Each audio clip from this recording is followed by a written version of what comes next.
past 60 years, fatherless homes have been increasing at an outstanding rate. How does this affect the youth? This affects the youth in so many different levels. A lot of kids grow up without the guidance necessary to overcome the obstacles of life. Not having a father figure can be a disadvantage, especially for young boys, since they don't have a male role model that they aspire to be at a young age.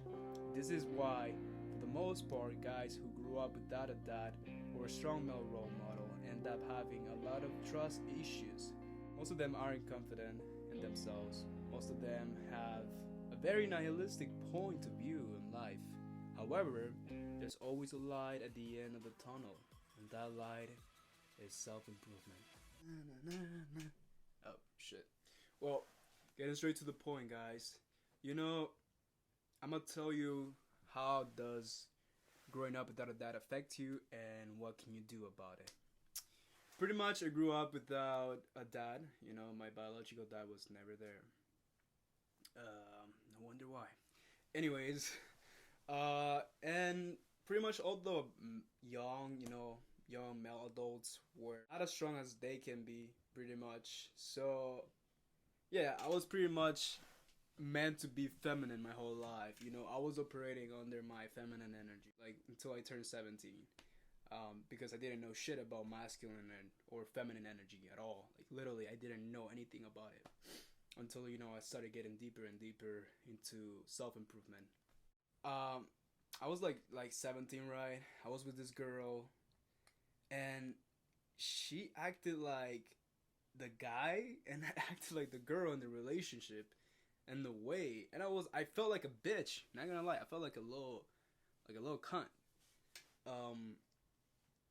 And you shouldn't feel like that, when you're like not like, because I've always had this like sense of competition when it came to like doing things. I always wanted to be like the best.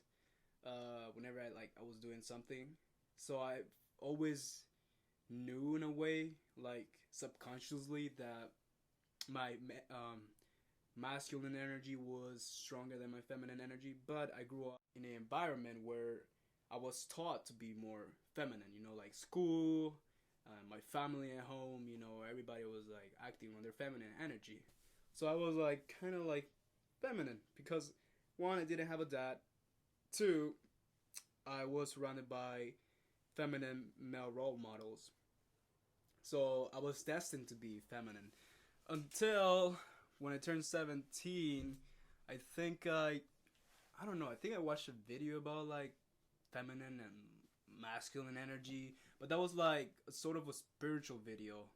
And then that's when I kind of like started like going deep within and like analyzing more of it. And yeah, I got deeper into it.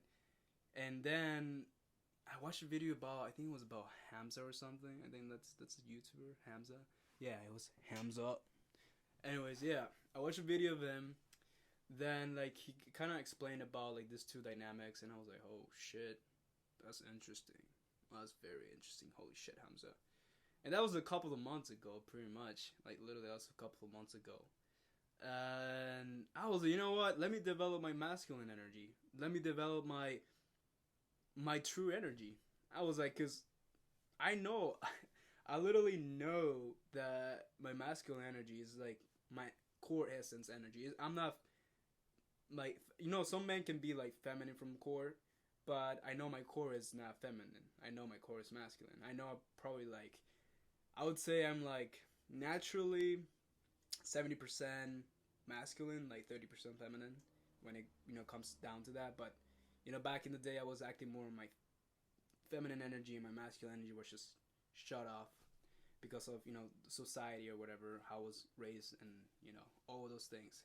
But then I started getting into self-improvement. Like, all this happens when you get into self-improvement, you're gonna learn a lot about these two dynamics, pretty much, especially as a man. You're gonna learn about these two dynamics, and you are gonna find out so many things about yourself that you didn't even know, man. So this is why self-improvement is very important when you are young. When you start your self-improvement journey, you're gonna get to the point where you're gonna be like like, what the fuck? I didn't even know there like masculine and feminine energy existed within us. Like I didn't even know that. You're gonna be like, surprised and shit. But yeah, the more you develop your masculine energy, the better you will become at doing things. Because you're gonna start raising your testosterone, and two, you will become more purposeful. You will become more driven to do shit. Like you're gonna get shit done. The more you develop your masculine energy, the more shit you will get done. And the more shit you get done, the farther you will go in your life. And the farther you go in life, the more bitches you will get. I'm joking. I'm just fucking with y'all. Then just develop your masculine energy. Just develop it and become strong. Become strong, driven, and have purpose. That's how you get out of that phase of, being a little bitch. Is by developing your masculine energy. How can you do that? Pretty much you develop your masculine energy by, one, working out. Definitely is gonna develop your masculine energy because you're gonna get muscles, which by essence it makes you look masculine. Your frame will look masculine. Another thing is like goals. Goals make you masculine because masculine energy is pretty much having purpose.